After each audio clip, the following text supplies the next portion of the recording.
This is this is so surreal having you in Montana. Wow, huh?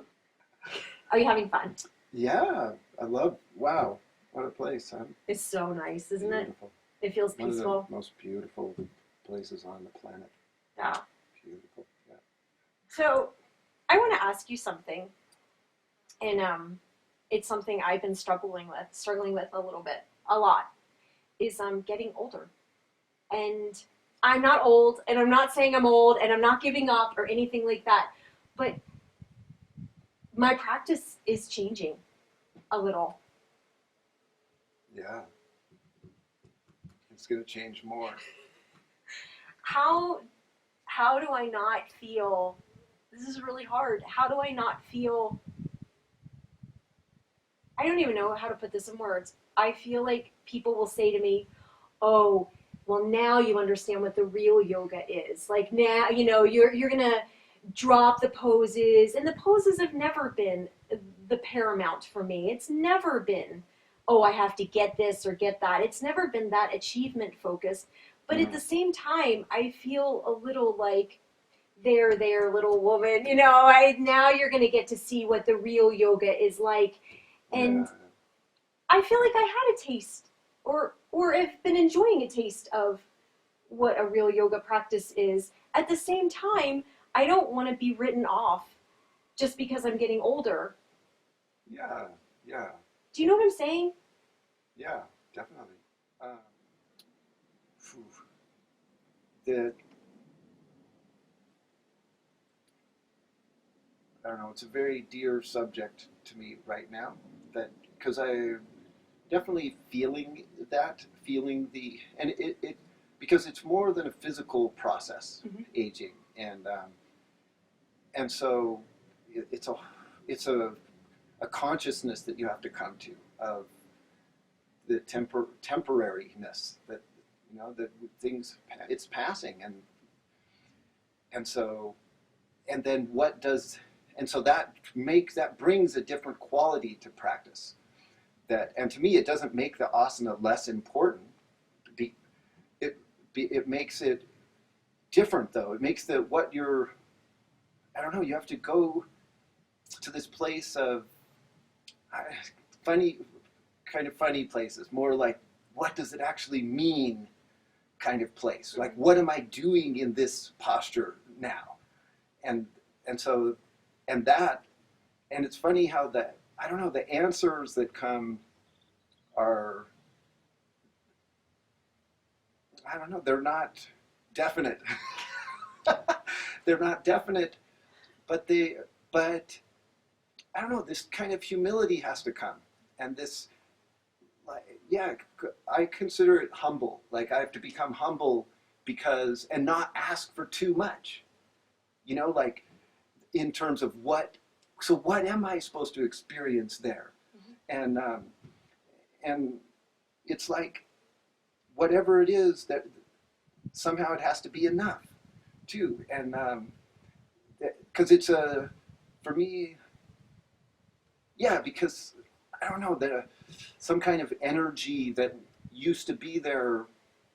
I don't know. It can't be there now. This youthful energy or something that, and then also this feeling that it's leading to something. That it's always gonna. There's something more or better, or it's progressing to something. All of those things have to leave. There isn't something more, and so yeah, that's challenging. There's a sadness. I feel some kind of sadness about it, and some fear. It's scary. Yeah, it is. It's scary, but at the same time, there's a possibility of like a surrender to it, and a trust in whatever is coming. That the experience of that's coming is I don't know that it's coming, so you have to accept it and be just open to it, open to yeah, there's a simplicity in it. I don't know. And like this, there's this like this place. You think of this place, like if I think of it compared to Philadelphia, there's so much space, you know, just and so much quiet.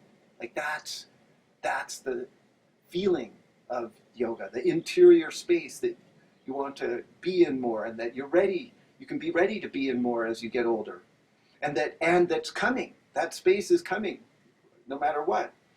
And the other thing that I feel is I had this little experience in the river the other day, the Yellowstone. It's flowing really strong, but it's deceptive because it's definitely fast, but it looks somewhat benign, and then you start to play in it and you think you can control it. Yeah. And then you get like I got out into this current and I thought I was going to be able to get over to the bank in time, and there was no way. I just was like, and it sent me into a panic, you know. And of course it was fine and everything, but it also, aging, you start to experience those bigger undercurrents that you cannot control.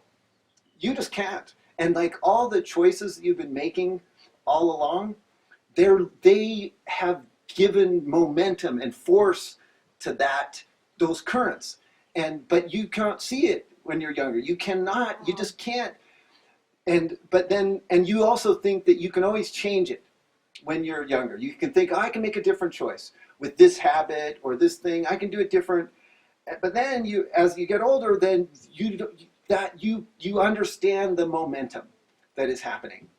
And so that's there's a moment of, wow, like there's fear in that, like, because you can't go back. You're on that track. And but then that's where this letting go comes. And there's because it was so funny when I did that move, I thought I had to get over to the right? And so I fought to get to the right, but then there was no getting to the right. So I just let it go, and I got to the right later. But then when I looked afterwards, I walked up over the bridge, I looked to the left, it was totally fine. I could have just let the current take me down to the left, and I would have been fine, right? And so that's partly this death and aging. It's like, it's actually fine, but we're resisting it and pushing against it. But there's a certain momentum to it that you can't, there's no resisting it. And so you have to, and it's fine. That's the way life is. That's natural. That's how it's meant to be. And so you have to just breathe and go with the ride, even if some of your past mistakes have created the direction that it's going inevitably. It's still not all wrong. That some of it's exactly right, and there's beauty in that, you know, that you have to trust and enjoy, and I think that's part of this aging thing, and part of why you would not want to drop asana, or your practice think it's not so important. Like, now you'll understand the real yoga, as though that was something different than what you're doing. It's not different. It's just a different relationship.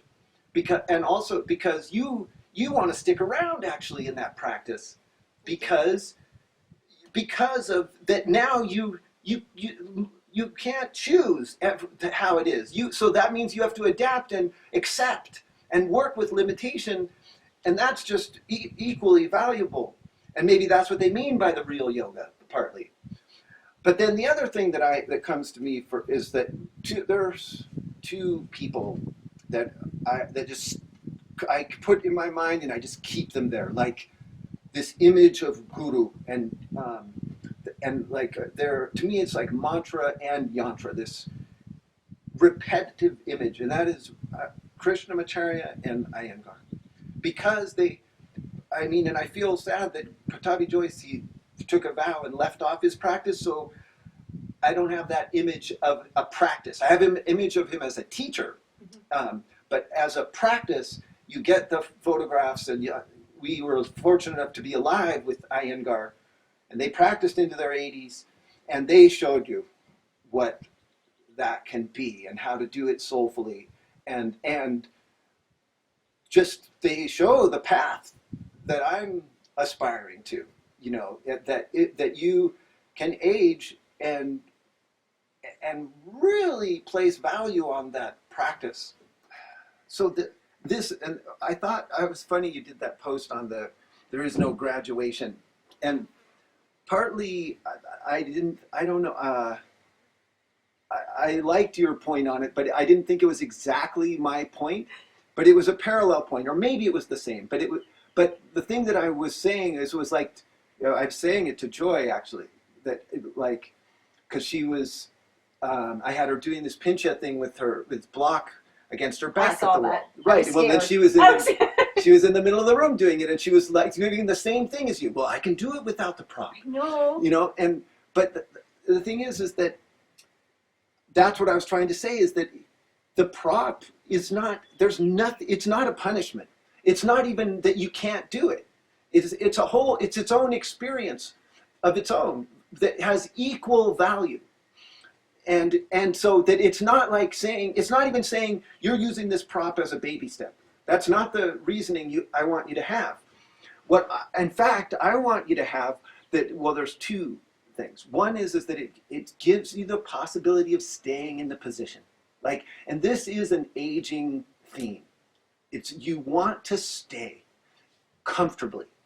And comfortably does not mean it means rooted in, really grounded there, and the breath, everything nicely arranged, and that you can stay. And so to me, you don't graduate from any position that gives you that.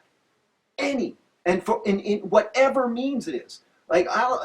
And you can see when I post very strange chair things and tables and walls, and I'll do, because of that, it's giving me the ability to stay there.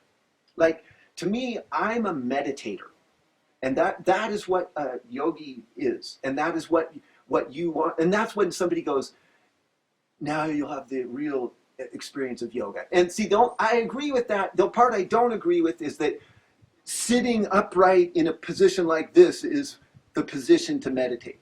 Me, the position is any position. Upside down, one leg out, back bend, wherever, any position. But it has to be set up nicely so that you really are feeling. And what is setting up nicely to me is those 5 allies that I hammer, right? That if those are revealed, the foundation of the asana, this vertical line, the breathing, the bandhas, and the internalized senses, if those conditions are there, and you can stay, well, then you've got something. And that not that you would want to go, and yeah, I mean, I guess in terms of a challenge sense, and in terms upping the ante, it's well, do I really need this prop to do it? Could I, if I'm using a prop, could I do it without that?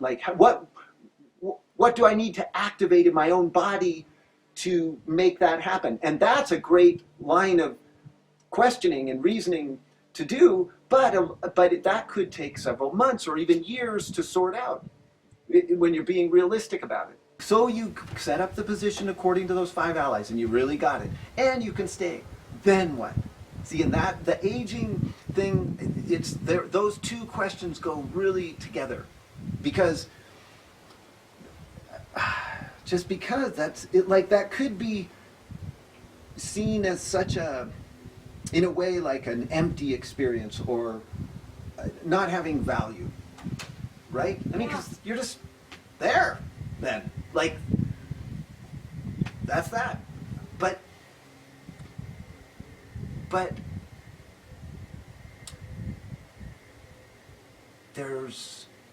that is, in a way, that is yoga. That is one deep piece of yoga, which is simply being. That it is consciousness. That's all that is there. Only consciousness. There's no movement around that. There's nothing to do with it. There's nothing, it's not leading to somewhere. And to go into that experience that is yoga. And that is to place value on that is just something so big. And then it's it's big, but it's also small, because it's nothing. It's nothing actually, and it's hard to get used to that. you really are doing nothing. And that has the ultimate value, right? That's really it. That's crazy.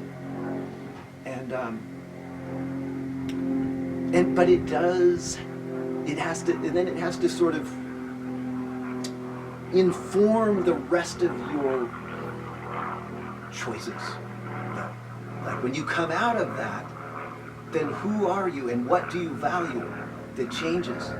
Like, and that's the part that's hard because there is aging means some kind of wisdom. You hope some wisdom is coming, something that you understand the value of your life, and you also somehow, I don't know, I would think, I hope, you're making a contribution of some kind, you know? Like, it's not just value for you, but it's a whole, I don't know, some kind of,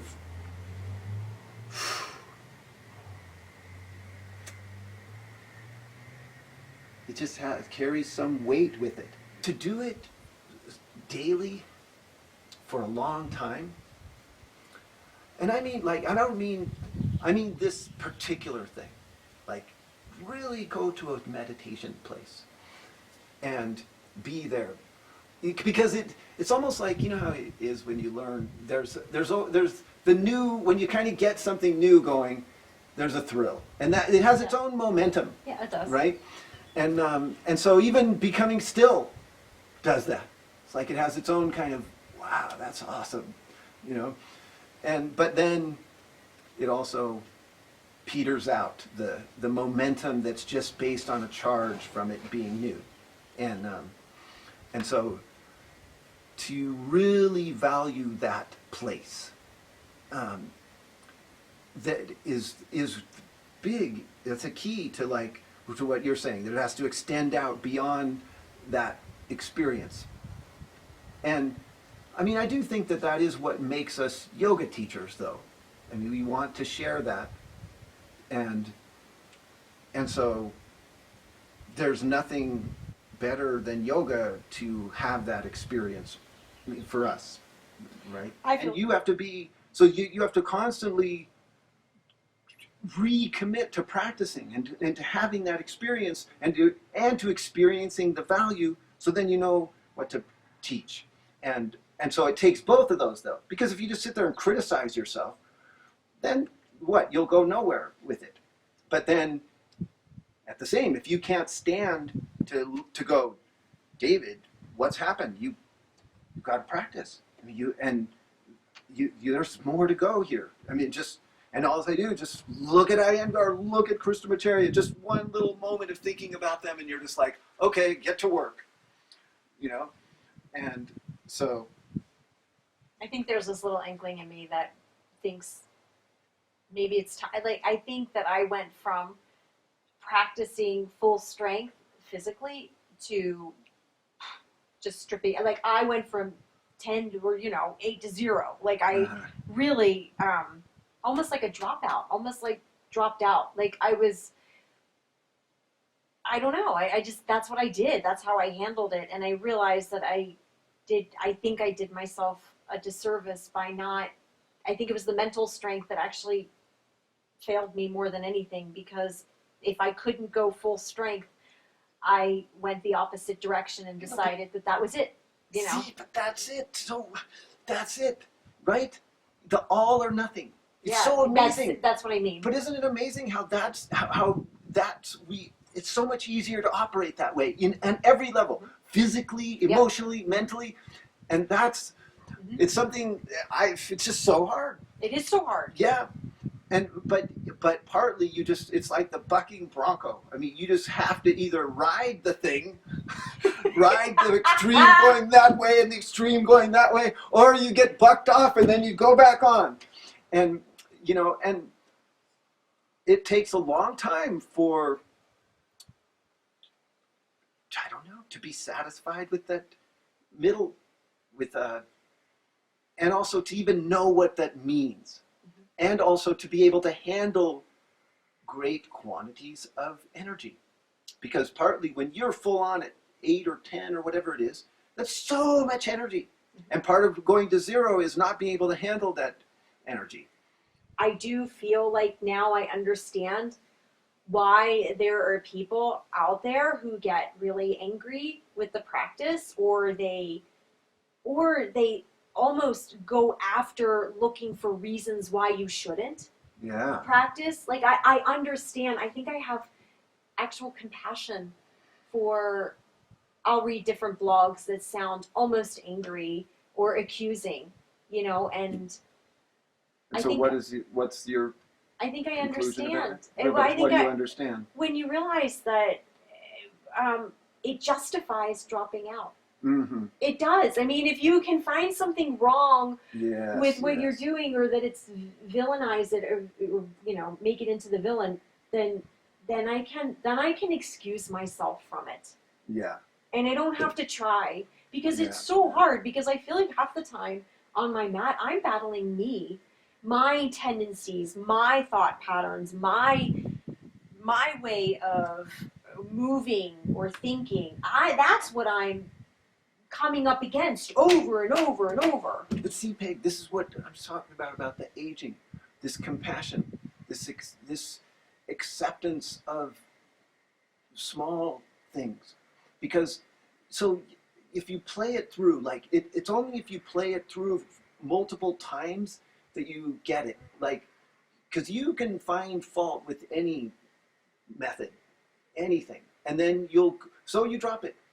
Of course, you become dissatisfied. You become angry at it. You think it doesn't do what it's supposed to do. Blah blah blah. But then you go on to the next thing, and maybe you were right and you found it, or maybe that happens cyclically many times. Right. Okay, but then what happens is that if you lived forever, then that would be fine. No problem. You just keep doing it, right? But no, you don't live forever. You run out of chances. And that is big. It is so big, right? And so and as you age, you come to know that every relationship that you break, every decision you go away from something, you're going to pay a price for that. And you've got to start something all over again to build and to go to your different direction in your spiritual path. And so at some point, you got to be so mature and just square that you're with this thing, warts and all, right? You're just with it, and that you have to be, and that brings this compassion, this mercy, this really important place of that where you get the combination of trying so hard, but not expecting magic, not expecting just firework transformation, like, right? So you're accepting of the whole thing, and that how hard it is, and just how flawed it is, like, and also this whole thing of, it blows my mind, Peg, the avidya, ignorance, like really how it plays out, that moment to moment, and that because what it's implying is it's an automatic wrong response, right? It happens just like that, and it's not just it's so often, and so there's this need to kind of react in avidya and then instantly go no, react in avidya and then instantly correct, and it's just like that. It's like a constant, wait, I just went there. No, pull out of that. And right? Yeah. And so, but that's an amazing place. You can't expect that you won't go to the avidya place. You can't expect that. You can only expect that you can correct it swiftly. You can just kind of go, oh, wow, I can't believe I just jumped to that reaction. And then pull back from it and redirect. And it's just such a funny process, that the thing. But I think that's part of aging, is not to expect that you won't respond unintelligently or fearfully, right, or jealously or with anger or feeling threatened or whatever it is. It's that you can immediately see it and then drop it, or at least just see it and work with it and see that you're doing that. Instead of adding the whole other process to it where I judge myself for it or berate myself for it. Exactly. To fall all down. Yeah. Why are you? There's no need to go there. It's just drop and forward. And what's funny is that it does take people time to catch up with that, right? Because you can drop it and it's like, no problem. I was just an asshole, but now I'm ready to be okay. But they're still like, no, you were. That's all. But it was like, no, but I saw I was, but now I'm not. And it really did happen that fast that I was able to see that I don't need to act like that, right? No, right. Yeah, and that's in the practice too, though, in terms of like what you're saying, setting up your positions and things. I mean, it's just so automatic to jump to the malalignment, the maladaptive habit pattern that you already have. But then it's also so amazing just to immediately go, no, I don't do it like that anymore. That's not the way. That doesn't help. And redirect. So funny, because I So go right funny, back. huh? I do it in my practice too, because I'm sitting there, I'm like, damn it, I did it again. You know, so I add on this whole nother, like, you know, little mental berating that I went back into that pattern that I do of movements, whether on, off the mat, it doesn't matter. But it is a whole nother process that gets added on, and it's not useful. Yeah. It's funny. It's really a humorous thing to go through at all. Well, you're making it into one now. At the time, it's not. Yeah, no, it's true. It's not. It's very hard, actually. It's very challenging to be with yourself going through that so constant, it's just so often it's happening, like the response of fear and whatnot. Well, partially it's because I don't have that much time to change anymore. Because I know that time is a factor, and so I know that my time to make those changes is shorter. Yeah, I know. There's more significance. Right, and that's hard too in itself, because there is a certain pressure to it, and then a feeling of powerlessness that comes too, like I really may not be able to change, you know, and how that's so. I mean, that's obviously just so scary, but I feel. I mean, that's an inevitable part of aging. Just there's no getting around it. You have to deal with those kind of emotions and awareness. It's just there's no getting around it because we're not perfect, and we are expecting. The part of us wants this perfection, and part of us is actually just hilariously off the mark. Right? And so, I mean... And maybe that's what makes acceptance inevitable. Yeah. Because we are so hilariously off the mark. Yeah, and if you don't... And this is what I'm saying, though. The whole thing. It's the actual system, too, is flawed. The teacher, your execution of it, the whole thing has so many flaws that, I mean, that you can't expect those not to be there because you'll quit. Like you're saying, that though you get to that place of what you're saying with those people, that it's so easy to get to that place, actually, because there's just so much mistake, actually, just mistaking, and from every angle. And so the only place you can go with it is to work with it. Is to like acknowledge it as it's happening, do your best to correct it, and carry on. You know? That's perfect. I'd like to take that off my mat too and do that in other places. But yeah, that's it. That's perfect.